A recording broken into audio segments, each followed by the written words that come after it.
Esta semana, mientras yo le preguntaba a Dios, ¿cuál es el mensaje que quieres que le diga yo a tu iglesia?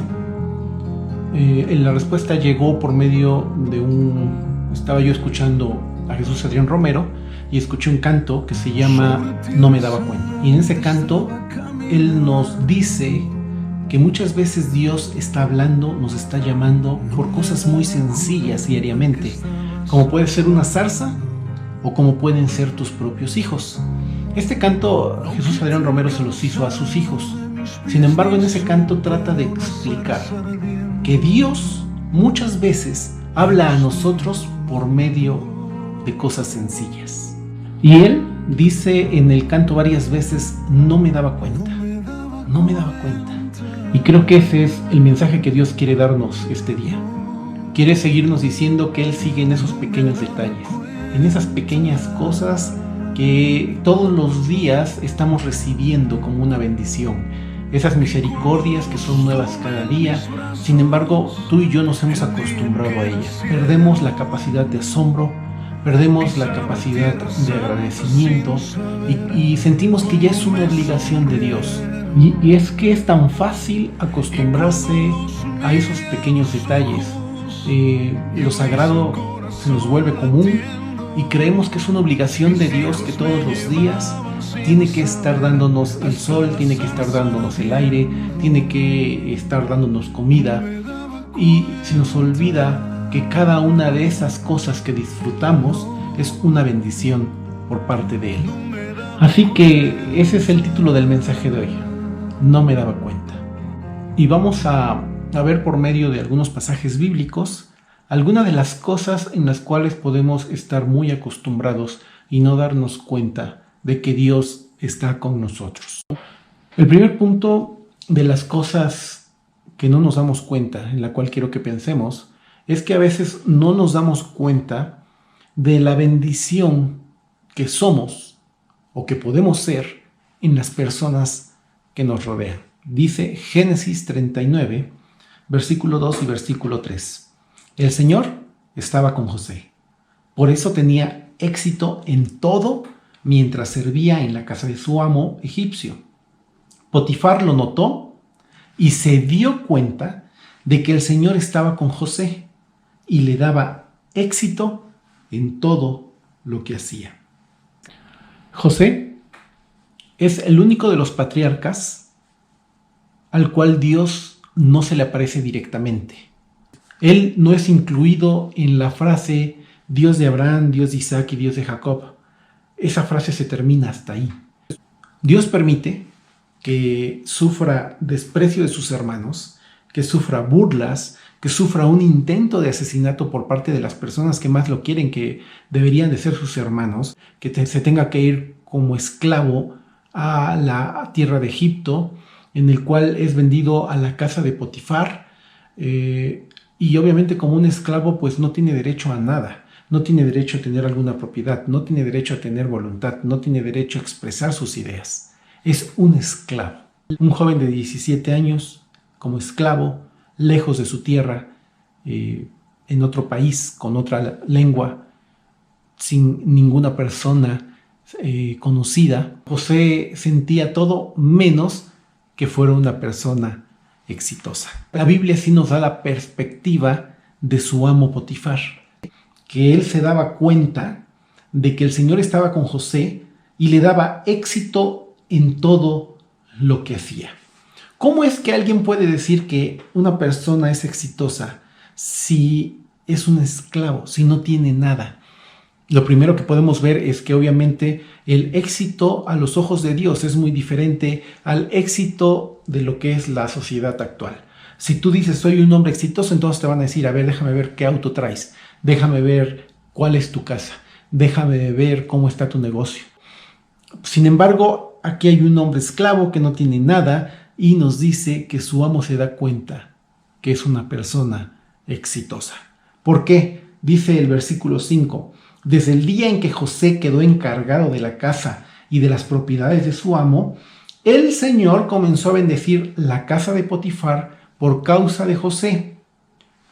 Todos los asuntos de la casa marchaban bien, y las cosechas y los animales prosperaron. Ese mismo principio bíblico sigue operando hoy en día.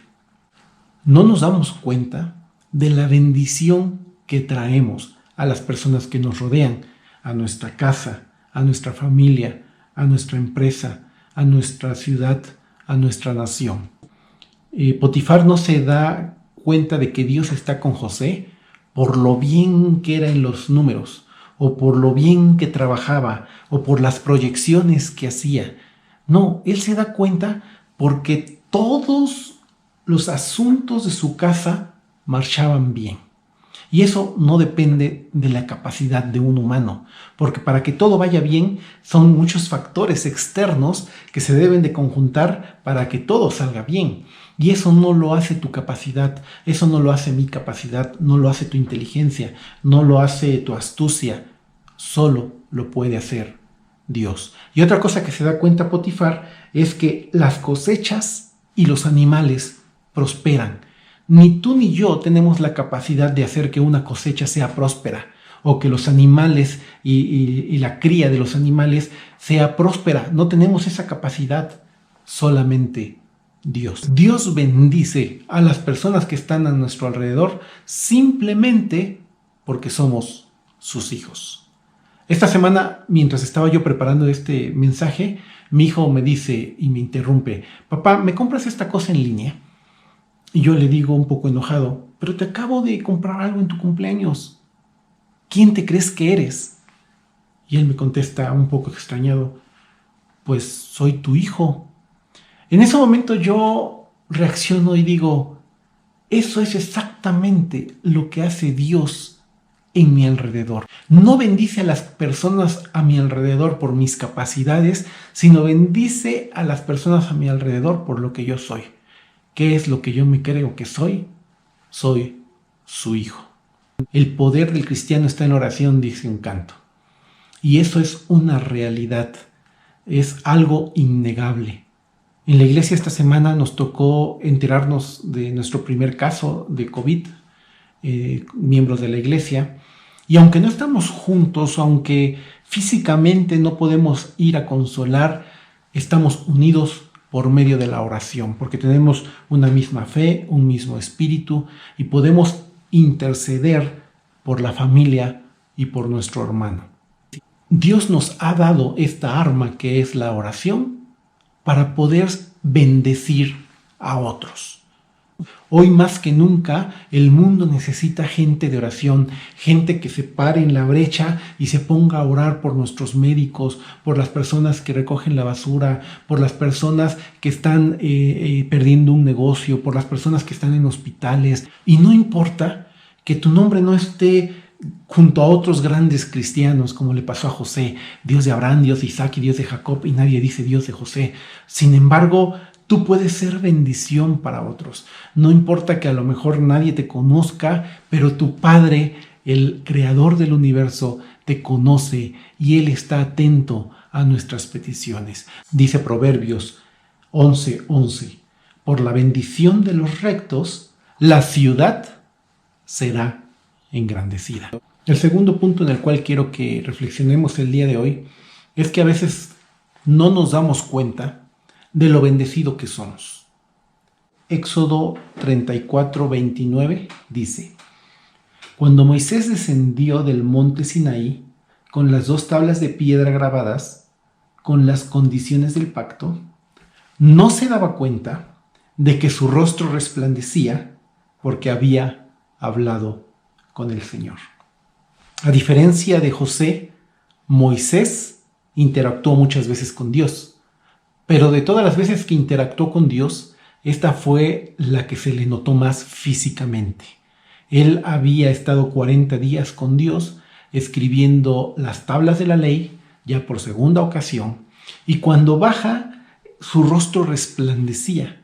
Pero dice la Biblia que él no se daba cuenta. Y eso mismo puede pasarnos a nosotros. El tener al Dios que hizo el universo, al Dios que con su palabra creó todo lo que vemos en nosotros, es lo más extraordinario que puede haber sucedido en nuestras vidas. Sin embargo, eso extraordinario nosotros a veces lo volvemos ordinario y se nos olvida que ese Dios todopoderoso vive en nosotros. El ya contar con la vida eterna, el simple hecho ya de ser hijo de Dios, debería de ser motivo suficiente para no estar tristes ninguno de nosotros, para no tener ningún corazón desagradecido el día de hoy. Después de la salvación hay infinidad de bendiciones que tenemos todos los días. Por ejemplo, estar vivo. Es algo obvio, pero que se nos hace común. El poder abrir los ojos por la mañana es un maletín de posibilidades infinitas que podemos hacer en este día. Estar vivo significa que puedo abrazar a mis seres queridos. Estar vivo significa que tengo la oportunidad de volver a intentar las cosas que he fallado. Estar vivo significa que puedo tomarme una taza de café por la mañana, que puedo oler en la tierra mojada después de una tarde de lluvia, que puedo ver un amanecer o un atardecer, que puedo disfrutar de la risa de mis seres queridos, que puedo disfrutar de una plática en familia o con amigos. El que te hayas levantado el día de hoy te hace más afortunados que millones que están sufriendo alguna enfermedad, ya sea en sus casas o en hospitales.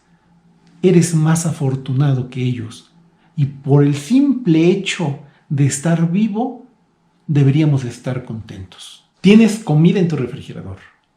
Tienes 2 o 3 mudas de ropa en tu ropero.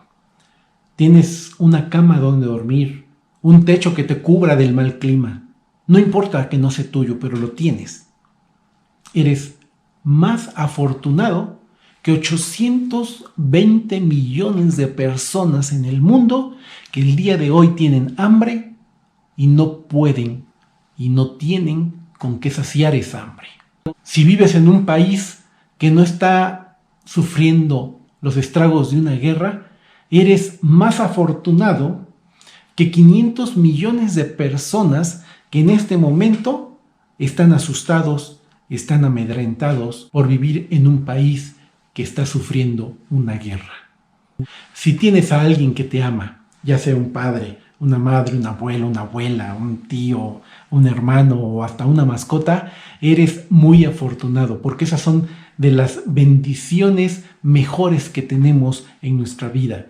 Personas que nos quieren, personas que nos aman y que están alrededor nuestro. No nos damos cuenta, como Moisés, de lo bendecido que somos, de tener a Dios en nosotros y de cada una de esas grandes bendiciones que tenemos todos los días por estar vivos.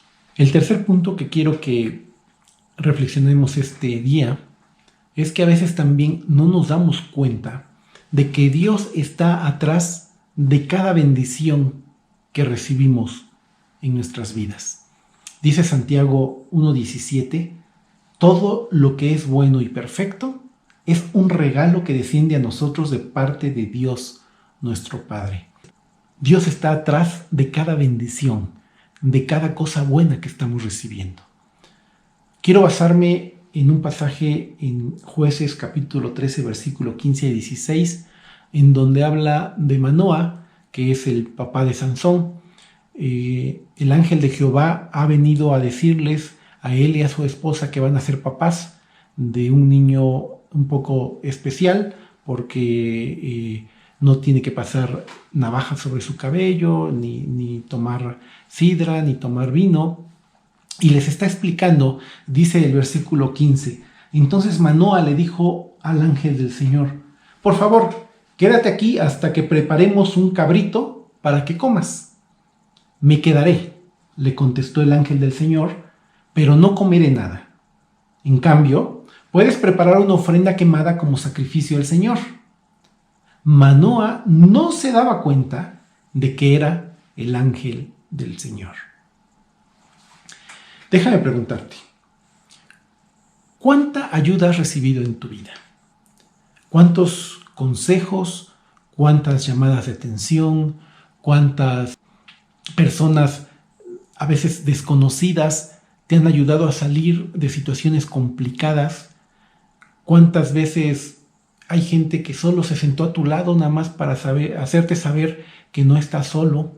Y a veces no reconocemos que Dios está atrás de cada una de ellas. Podemos tener la falsa idea de que si es de Dios va a ser de forma espectacular. Va a venir un carro de fuego, vamos a oír una voz, va a venir un ángel.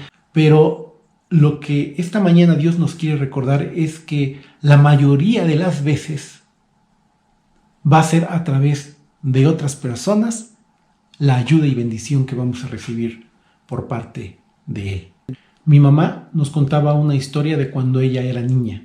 Dice que pues eran muy pobres, que a veces no tenían ni para comprar leche, y a ellos se les antojaba un vaso de leche.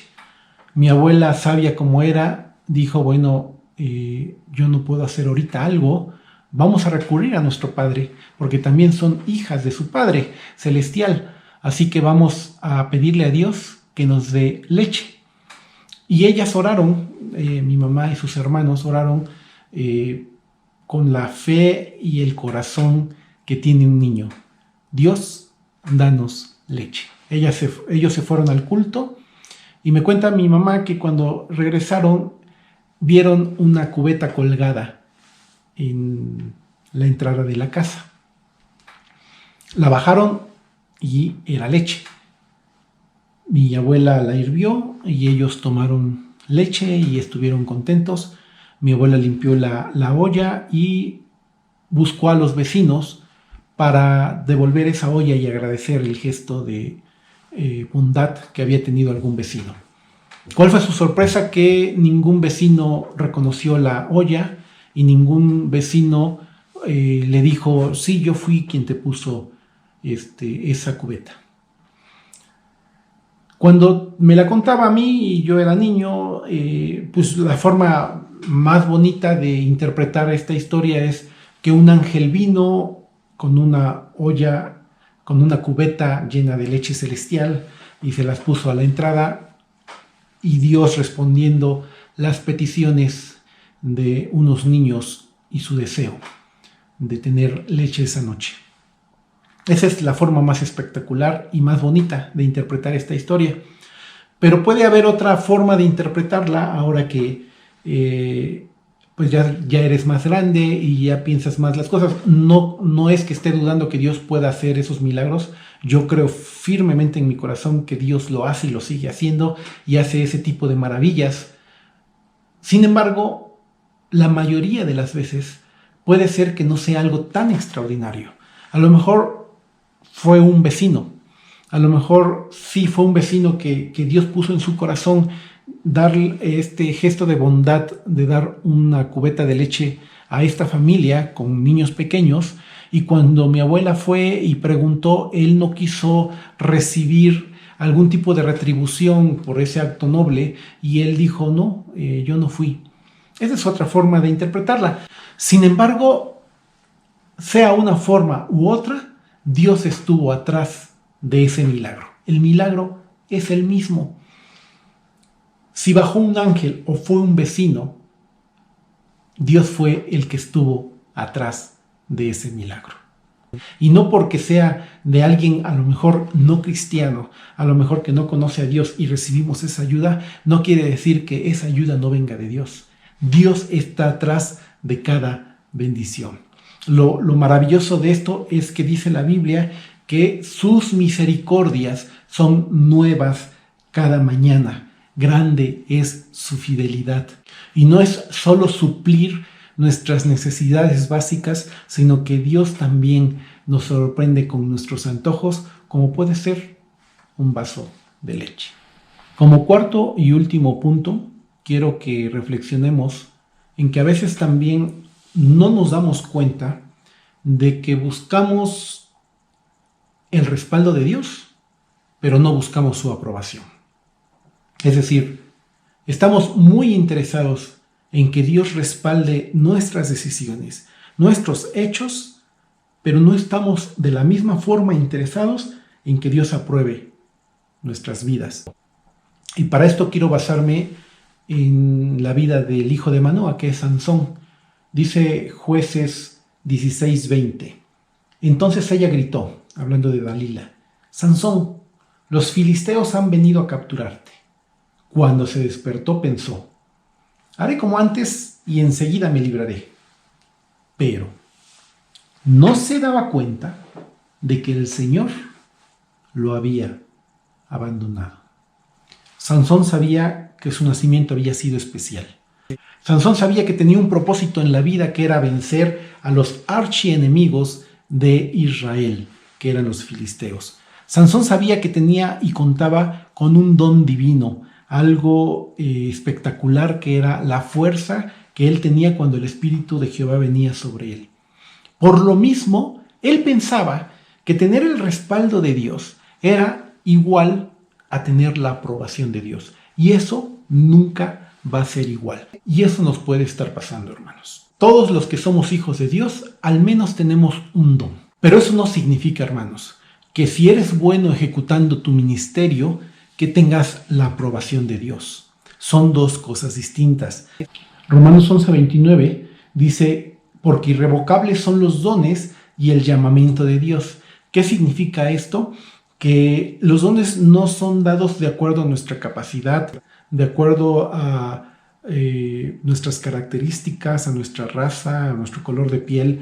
Dice 1 Corintios 12 que el Espíritu Santo reparte a cada uno en particular como Él quiere. Él dio los dones como Él quiso. Y como tal, la palabra don es algo inmerecido. Y tenemos que preguntarnos si no nos está pasando lo mismo que a Sansón, que no se había dado cuenta que tener el respaldo de Dios no es equivalente a tener la aprobación de Dios. En Apocalipsis 3:20 se nos muestra iglesias que tienen el respaldo de Dios, porque Dios respalda sus iglesias y seguro están llenas de dones, como estaban los corintios llenas de dones, pero sin la aprobación de Dios. Han dejado afuera a Dios. Y por eso es que Apocalipsis 3:20 dice que Jesús está a la puerta y dice: he aquí yo estoy a la puerta y llamo, si alguno oye mi voz, entraré a él, cenaré con él y él conmigo. Nos habla de que Dios quiere volver a entrar dentro de la iglesia, que no se le deje fuera. ¿Y cómo es que se le deja fuera? Porque simplemente estamos ejecutando nuestros dones sin querer, sin buscar la aprobación de Dios en nuestra vida. Es una buena oportunidad estos días, hermanos, de preguntarnos: ¿para qué quiero volver a congregarme? El congregarnos no es un fin. El congregarnos es solo uno de los medios que Dios tiene para darnos el crecimiento necesario. Pero no es el único. El mayor crecimiento que debemos de tener es individual, es en nuestras casas, es de forma personal, Dios y yo. Hemos entendido que poder reunirnos es un privilegio. Si voy a congregarme y voy a seguir revisando mis redes sociales, voy a seguir criticando, voy a seguir bostezando y quedándome dormido, o voy a seguir cantando de una manera un poco apática, ¿para qué me quiero volver a congregar? Creo que es una buena oportunidad de preguntarte: ¿cómo está tu vida espiritual? Ya que llevamos 2 meses sin reunirnos. ¿Tu vida espiritual decayó? ¿Te estás permitiendo cosas que antes ya no te permitías? ¿Sigues buscando a Dios? ¿Sigues leyendo su palabra? ¿Te sigues alimentando? ¿Estás buscando solo el respaldo de Dios, pero no su aprobación? El servicio en la iglesia nunca, escúchalo bien, nunca va a reemplazar tu comunión íntima con Dios. El canto de Jesús Adrián Romero termina diciendo: no me daba cuenta de que cuando mis hijos sonreían, de que cuando veía ese corazón palpitando, y yo me imagino en el ultrasonido cuando ves a tu bebé que estás esperando, dice, no se daba cuenta que esos momentos te llevaban directamente a la zarza ardiendo. Qué distraídos somos, hermanos. No nos damos cuenta de muchas cosas. Por eso Facundo Cabral, en un fragmento de su poesía, dice: no estás deprimido, estás distraído. Distraído de la vida que te puebla, distraído de la vida que te rodea. Delfines, bosques, mares, montañas, ríos. No estás deprimido, estás distraído. Por eso crees que perdiste algo, lo cual es imposible. Porque todo te fue dado. No hiciste ni un pelo de tu cabeza. Por lo tanto, no puedes ser dueño de nada. La vida no te quita cosas, te libera de cosas. Te alivia para que vueles más alto, para que alcances la plenitud. De la cuna a la tumba es una escuela. Por eso, lo que llamas problemas son lecciones. Qué grande es nuestro Dios, hermano, que cada día sus misericordias son nuevas. Es por eso, hermano, que el mensaje de hoy es: no estés distraído. Estemos atentos a esos pequeños mensajes que Dios pone todos los días, en donde nos está diciendo: te amo. Dice Romanos 2:4. ¿No te das cuenta de lo bondadoso, tolerante y paciente que es Dios contigo? ¿Acaso eso no significa nada para ti? ¿No ves que la bondad de Dios es para guiarte a que te arrepientas y abandones tu pecado? Esas pequeñas misericordias, nos dice Romanos, es la forma en que Dios nos está diciendo: mira, si estás lejos de mí, todo esto que estás recibiendo todos los días es mi forma de decirte que te sigo amando, que te estoy esperando. Mi respaldo lo vas a tener siempre, porque tus dones son irrevocables. A mí me gustaría más, dice Dios, que buscaras mi aprobación. Porque cuando tengas mi aprobación, automáticamente mi respaldo estará contigo todos los días de tu vida. Espero que pronto ya nos estemos reuniendo, hermanos, pero ojalá este mensaje nos ayude a recapacitar. ¿Para qué queremos volver a reunirnos? Ojalá ese primer culto que tengamos todos reunidos sea uno de los mejores que hemos tenido en la Iglesia del Sembrador. Dios te bendiga.